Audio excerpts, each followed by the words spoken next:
अबहिते उर संशय होई, बिन मूल सुत भयउ घमोही। सुनिपुत गिरा पुरुष अति घोरा, चला भवन कही बचन कठोरा। रावण ने बोला, अभी से हृदय में संदेह भय हो रहा है। हे पुत्र, तू तो बांस के जड़ में जैसे घमोह जाम गया है, वंश के अनुकूल या अनुरूप नहीं हुआ। पिता की अत्यंत घोर और कठोर वाणी सुनकर प्रहस्त ये कड़वे वचन कहता हुआ घर को चला गया। हितमत तोहिन लागत कैसे, हितमत तोहिन लागत कैसे, काल विबस कहु भेसख जैसे। संध्या समय जान दस सीसा, भवन चले निरखत भुज बीसा।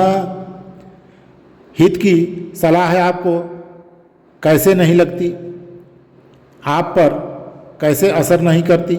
जैसे मृत्यु के बस हुए रोगी को दवा नहीं लगती है।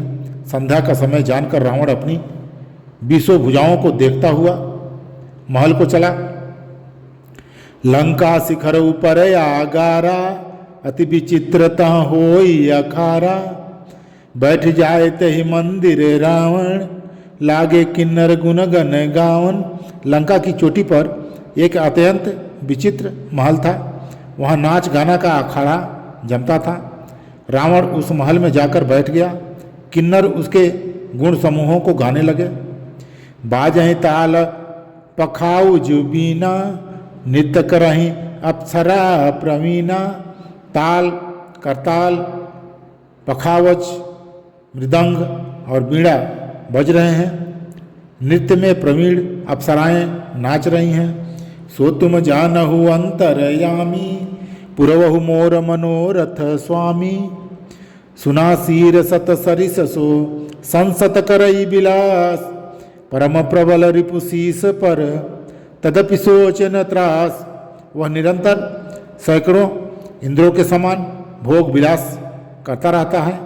यद्यपि श्री राम जी की सरीखा बड़ा अत्यंत प्रबल शत्रु सिर पर है, फिर भी उसको न तो चिंता है और न डर ही है।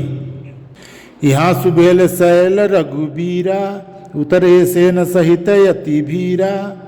शिखर एक उतंग यति देखी, परम रम्य सम शुभ्र विशेखी। यहाँ श्री रघुवीर सुबेल पर्वत पर सेना की बड़ी भीड़ बड़े समूह के साथ उतरे। पर्वत का एक बहुत ऊंचा परम रमणीय समतल और विशेष रूप से उज्ज्वल शिखर देखकर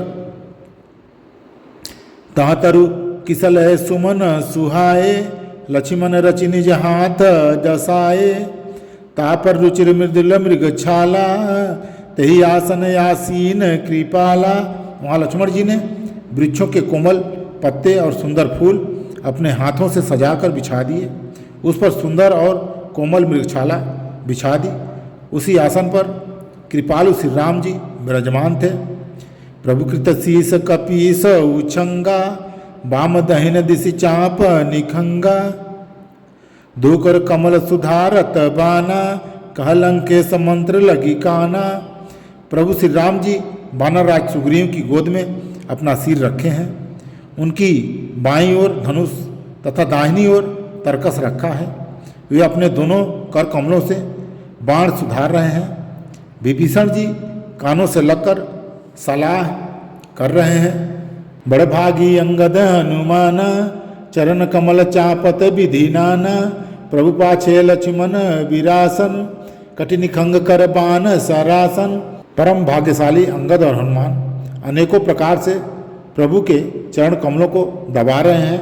लक्ष्मण जी तरकस में, कमर में तरकस कसे और हाथों में धनुष बाण लिए विरासन से प्रभु के पीछे सुशोभित हैं।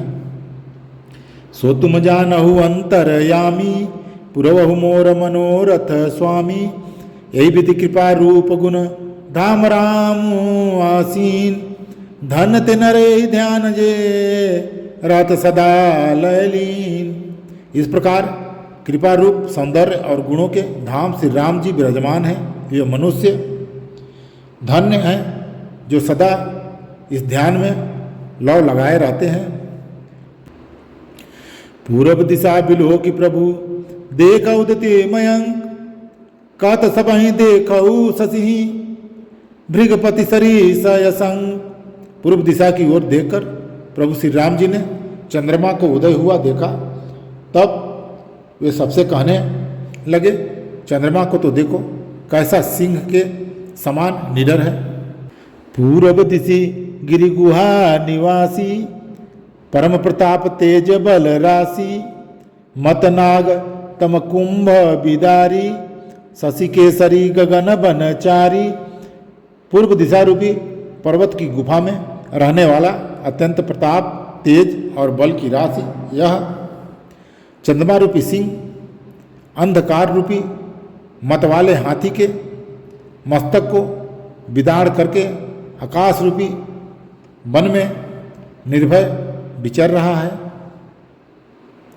भितुरे नभ मुकुताहल तारा निशि सुंदर केर सिंगारा कह प्रभु शशि महु चेतक ताई कहूँ काह निज निजमति भाई। आकाश में बिखरे हुए तारे मोतियों के समान हैं और जो रात्रि रूपी सुंदर स्त्री के श्रृंगार हैं। प्रभु ने कहा, भाइयों चंद्रमा में जो कालापन है वह क्या है? अपनी अपनी बुद्धि के अनुसार कहो। कह सुग्रीव सुनहु रघुराई शशि महु प्रगट भूमि के छाई मारे राहु शशि कह कोई उर्मह परि श्यामता सोई। सुग्रीव ने कहा, हे रघुनाथ जी सुनिए, चंद्रमा में पृथ्वी की छाया दिखाई दे रही है। किसी ने कहा, चंद्रमा को राहु ने मारा था, वहीं चोट का काला दाग हृदय पर पड़ा हुआ है। कोई कह, जब विधिरति मुख किन्ह सार भाग शशि कर हरि लिन्ह छिद्र स प्रगट इंद्र उर्माही तेहि मग देखिए नभ परिछाही। कोई कहता है, जब ब्रह्मा ने कामदेव की स्त्री रति का मुख बनाया तब उसने चंद्रमा का सार भाग निकाल लिया, जिससे रति का मुख तो परम सुंदर बन गया, परंतु चंद्रमा के हृदय में छिद्र हो गया। वही छिद्र चंद्रमा के हृदय में वर्तमान है, जिसकी राह में आकाश की काली छाया उसमें दिखाई पड़ती है। प्रभु का गरल बंधु शशि केरा अति प्रिय निजौर दिन्न बसेरा विष संयुत कर निकर पसारी जारत बिरह वंत नर नारी। प्रभु श्री राम जी ने कहा, विष चंद्रमा का बहुत प्यारा भाई है, इसी से उसने विष को अपने हृदय में स्थान दे रहा है। विष युक्त अपने किरण समूह को फैलाकर वह वियोगी नर नारियों को जलाता रहता है। सो तुम जानहु अंतरयामी पुरवहु मोर मनोरथ स्वामी कह हनुमंत सुनहु प्रभु शशि तुम्हारे प्रिय दास तव मूरत विदुर बसती सोई श्यामता आवास। हनुमान जी ने कहा, हे प्रभु सुनिए, चंद्रमा आपका प्रिय दास है, आपकी सुंदर श्याम मूर्ति चंद्रमा के हृदय में बसती है, वही श्यामता की झलक चंद्रमा में है। नवा प्राण सातवां विश्राम। आज का प्रसंग इतना ही। जय श्री राम।